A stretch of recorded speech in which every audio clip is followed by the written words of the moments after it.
Hello everyone. BEd semester 4 का जो paper है हेल्थ एंड फिजिकल एजुकेशन, आज में जो टॉपिक है एयर पॉल्यूशन, उस पर आज हम यह नोट्स देखने वाले हैं। यह नोट्स हमारा हिंदी एंड इंग्लिश में दोनों में रहने वाला है। और जो भी चैनल पर नए हैं चैनल को सब्सक्राइब भी कर लें, क्योंकि इस चैनल पर आपको बीएड रिलेटेड सारे नोट्स हिंदी एंड इंग्लिश में मिलते हैं। और भी अदर स्टडी मटेरियल्स अवेलेबल है, आप प्ले लिस्ट में जाकर के वहाँ से चेक कर सकते हैं। तो हम लोग आज के इस वीडियो को कंटिन्यू करते हैं। सबसे पहले हम लोग देखते हैं एयर पोल्यूशन डेफिनेशन क्या है, इसका परिभाषा। Air pollution is the release of pollutants such as gases, particles, biological molecules etcetera into the air that is harmful to human health and the environment. Air pollution क्या है? तो जो pollutants का release है, तो पॉल्यूटेंट्स क्या है? तो पॉल्यूटेंट्स पर सबसे पहले किसको बोलते हैं?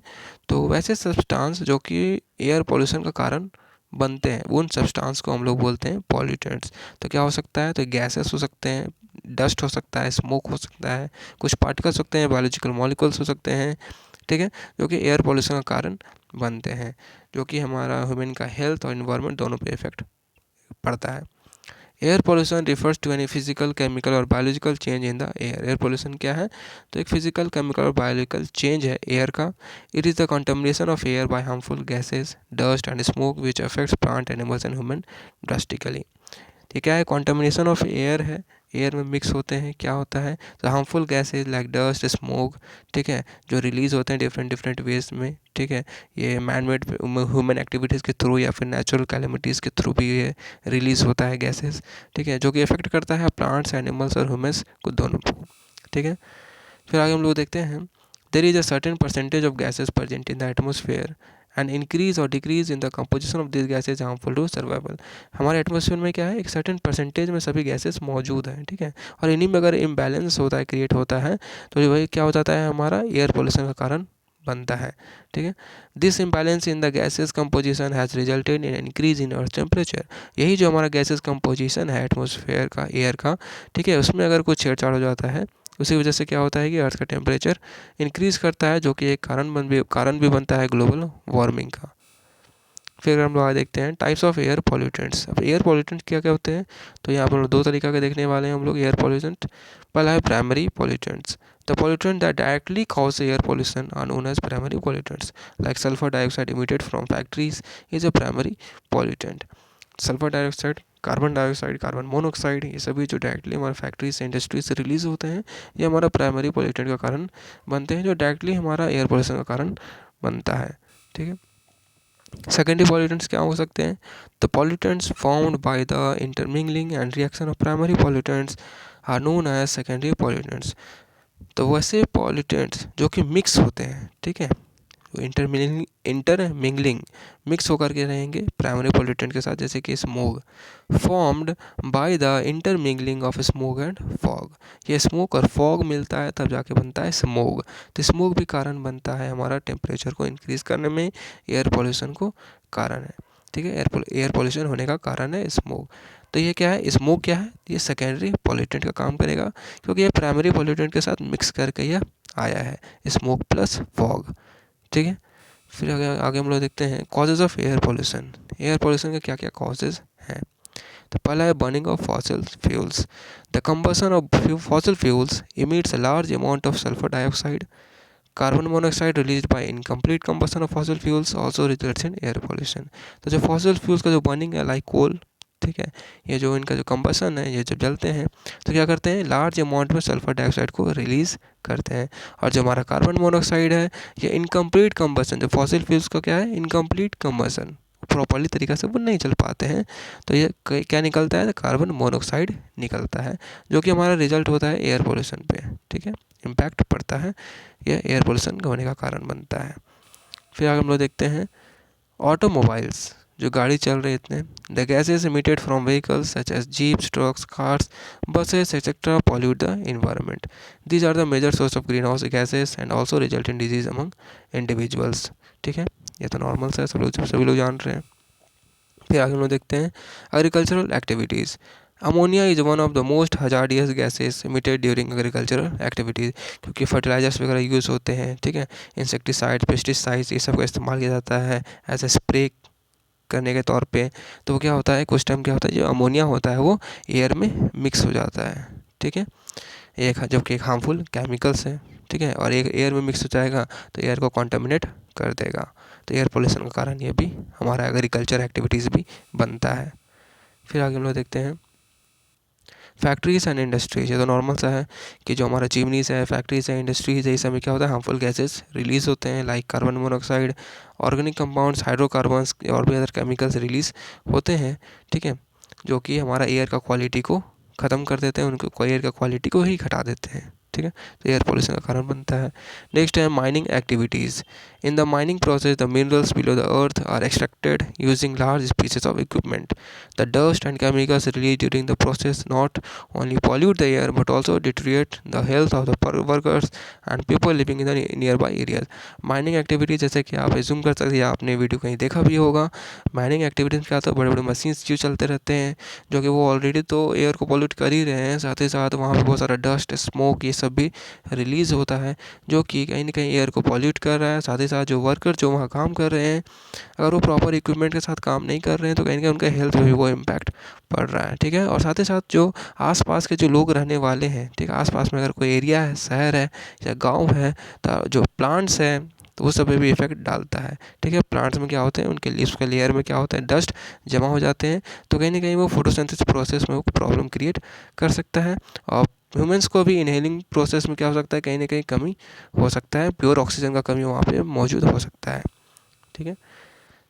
डोमेस्टिक सोर्सेज, डोमेस्टिक सोर्सेज क्या क्या हैं?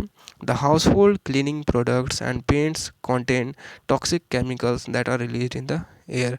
अब कुछ हाउस होल्ड क्लीनिंग प्रोडक्ट्स भी हो सकते हैं, साफ़ सफाई करने के दौरान कुछ केमिकल्स का इस्तेमाल करना या पेंट्स का इस्तेमाल कर रहे हैं, ये सभी क्या है टॉक्सिक केमिकल्स ही हैं जो कि एयर में रिलीज़ होते हैं।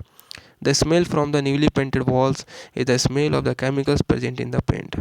अब जो नई नई दीवार का पेंट हुआ है उसका जो स्मेल बहुत अच्छा लग रहा है, वो स्मेल एक्चुअली है क्या, वो केमिकल्स है जो कि इस पेंट में मौजूद है, ठीक है, जो हमें अच्छा लग रहा है, तो वो भी क्या है पॉल्यूशन है। It not only pollute the air but also affect breathing.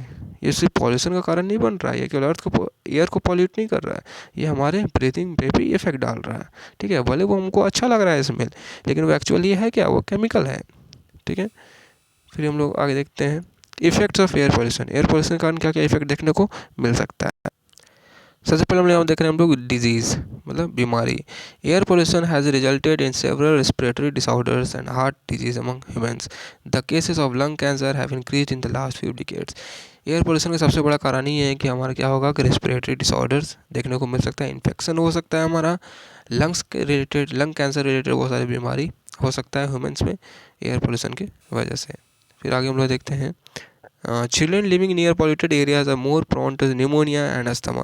वैसे बच्चे जो कि ज़्यादा पॉल्यूटेड वाले एरियाज़ के नज़दीक में अगर रहते हैं तो उन बच्चों में क्या क्या प्रॉब्लम देखने को मिल सकता है, तो न्यूमोनिया का और अस्थमा का प्रॉब्लम देखने को मिल सकता है। इन दो बीमारी उसका देखने को मिल सकता है बच्चों में।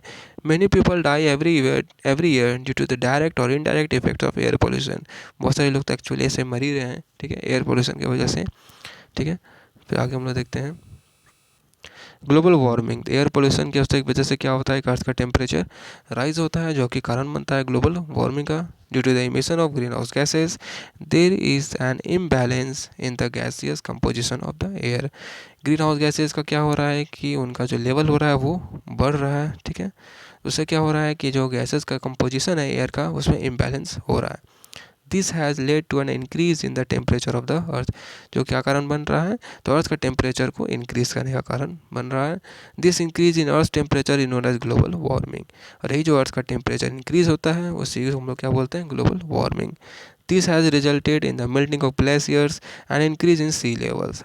अब ग्लोबल वार्मिंग होगा जिसकी वजह से बहुत सारा हम लोग इफेक्ट हम देखने को मिल सकता है। ग्लोबल वार्मिंग पे स्पेशली ये नोट्स बनाया हुआ है, आप प्लेलिस्ट में जा कर के हेल्थ एंड फिजिकल एजुकेशन वाले प्लेलिस्ट में जा कर के ही आप वहाँ से देख सकते हैं। ग्लोबल वार्मिंग पे अलग से एक नोट्स बनाया हुआ है। Many areas are submerged under water, ठीक है।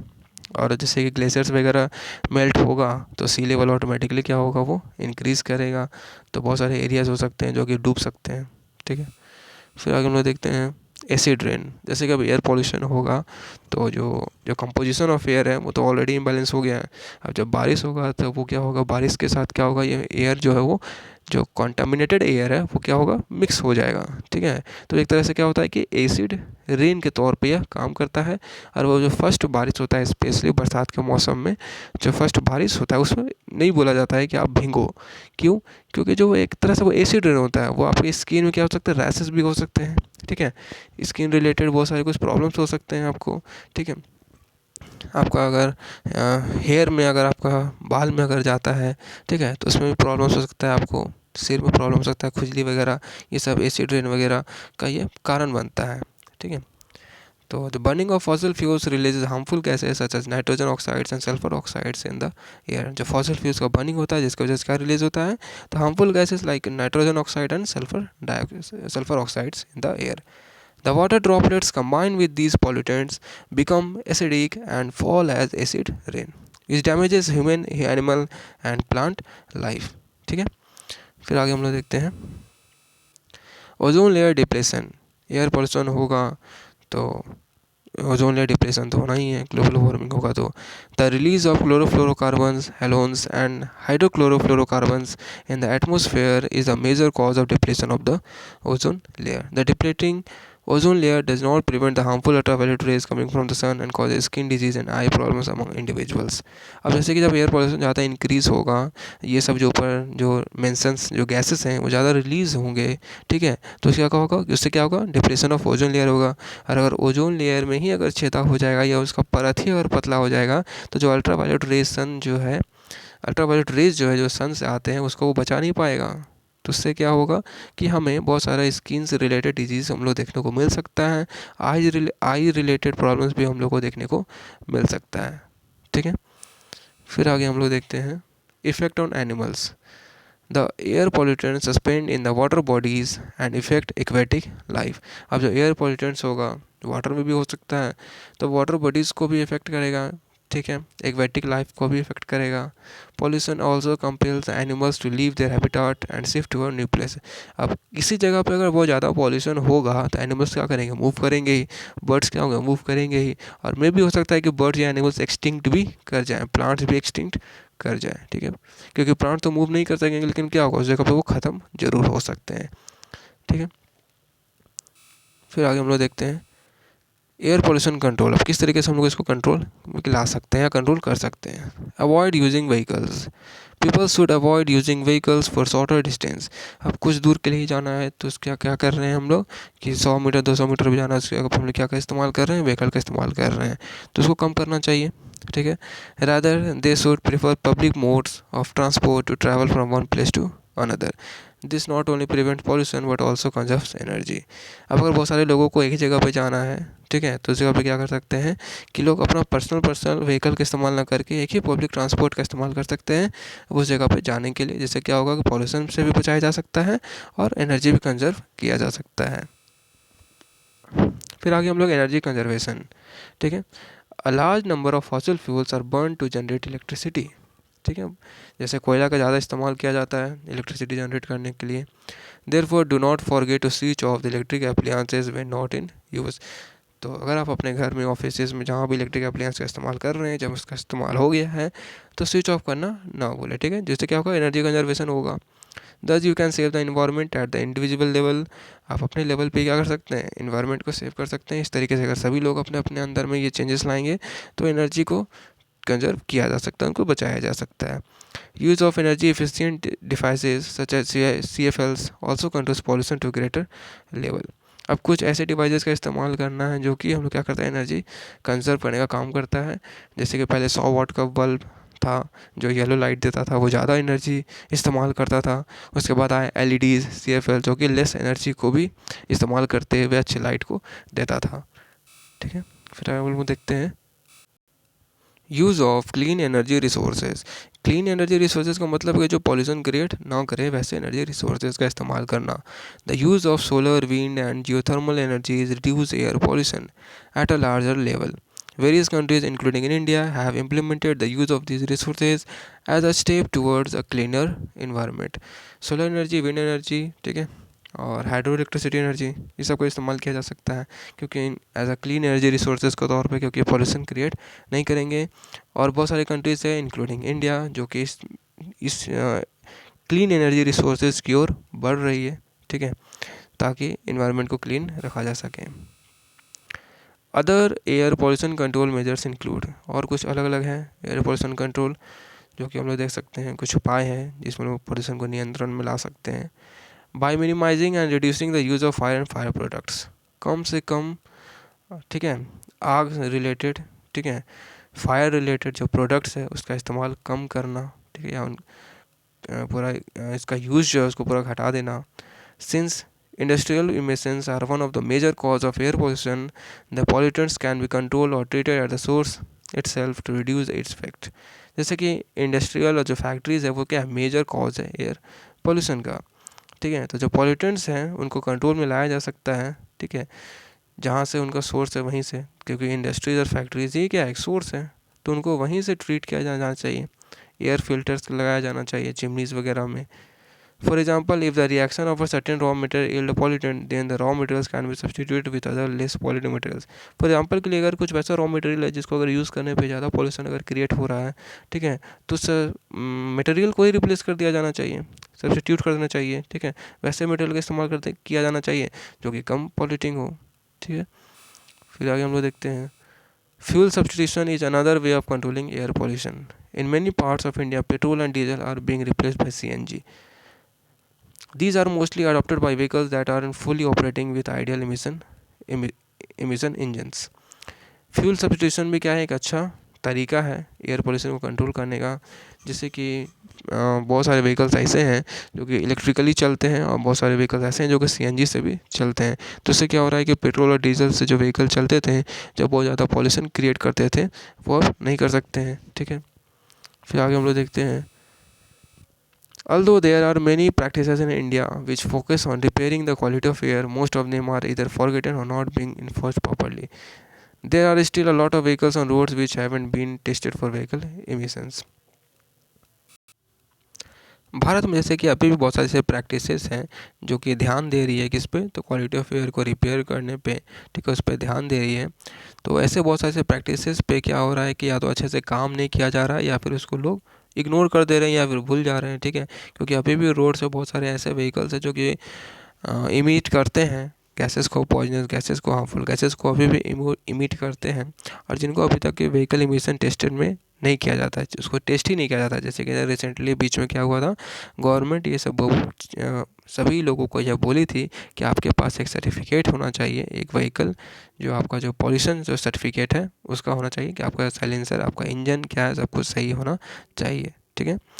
तो ये कभी कभी क्या होता है कि अभी जैसे कुछ टाइम वो ये काफ़ी ज़्यादा चला, लेकिन अभी फिर ये शांत हो गया, ठीक है। तो इस तरीके से भी क्या होता है, जो प्रैक्टिसेस चलते हैं लेकिन उनको फिर इग्नोर कर दिया जाता है या फिर अच्छा से काम वो नहीं हो पाता है। Another way of controlling air pollution caused by industries is to modify and maintain existing pieces of equipment so that the emission of pollutants is minimized। एक अनदर तरीका क्या हो सकता है एयर पोल्यूशन कंट्रोल करने का, तो जो इंडस्ट्रीज़ हैं, ठीक है, तो अपने इक्विपमेंट को वो क्या कर सकता है, वो सही सही मॉडिफाई कर सकता है, उसको प्रॉपर क्या मेंटेन करके रख सकता है, जिससे क्या हो सकता है कि पॉल्यूटेंट्स कम रिलीज़ हो या पॉल्यूटेंट्स का एमिशन को मिनिमाइज़ किया जा सके। Sometimes controlling pollutants at the source is not possible. अब जो सोर्स है वहीं से पॉल्यूटेंट्स को कंट्रोल करना कभी कभी क्या होता है कि ये पॉसिबल नहीं हो पाता है। In that case we can have process control equipment control the pollution. उस जगह पे हमारे पास क्या होना चाहिए, एक प्रोसेस होना चाहिए कंट्रोल करने के लिए इक्विपमेंट को, जिससे पॉल्यूशन पर कंट्रोल लाया जा सके। A very effective way of controlling the air pollution is by diluting the air pollutants. एक बहुत ही वेरी इफेक्टिव वे है एयर पोल्यूशन को कंट्रोल करने का, वो क्या है कि जो डेंसिटी है पॉल्यूटेंट्स का उसको ही हम लोग क्या करें, डाइल्यूट कर दें, उसको ही क्या करें हम लोग कम कर दें उसका डेंसिटी को, ठीक है। The last and the best way of reducing the ill effects of air pollution is tree plantation, जो बहुत ही बढ़िया एक मेथड है एफॉरेस्टेशन, जिसकी वजह से क्या हो सकता है एयर पोल्यूशन को कंट्रोल किया जा सकता है। Plants and trees reduce a large number of pollutants in the air. Plants trees क्या करते हैं, बहुत ही लार्ज नंबर में जो पोल्यूटेंट्स होते हैं उसको घटा देते हैं एयर में जो रहते हैं। Ideally planting trees in areas of high pollution levels will be extremely effective. वैसे एरियाज जहाँ पे बहुत ज़्यादा पॉल्यूशन है वहाँ पे अगर बहुत ज़्यादा आप ट्रीज़ को प्लांट करते हैं तो हाईली इफेक्टिव होगा उस एरिया के लिए, ठीक है। अगर आपको यह नोट्स अच्छी लगी हो तो वीडियो को लाइक करें, चैनल को सब्सक्राइब करें और अपने दोस्तों के पास भी इसे ज़रूर शेयर करें। तो मिलते हैं हम लोग नेक्स्ट वीडियो में।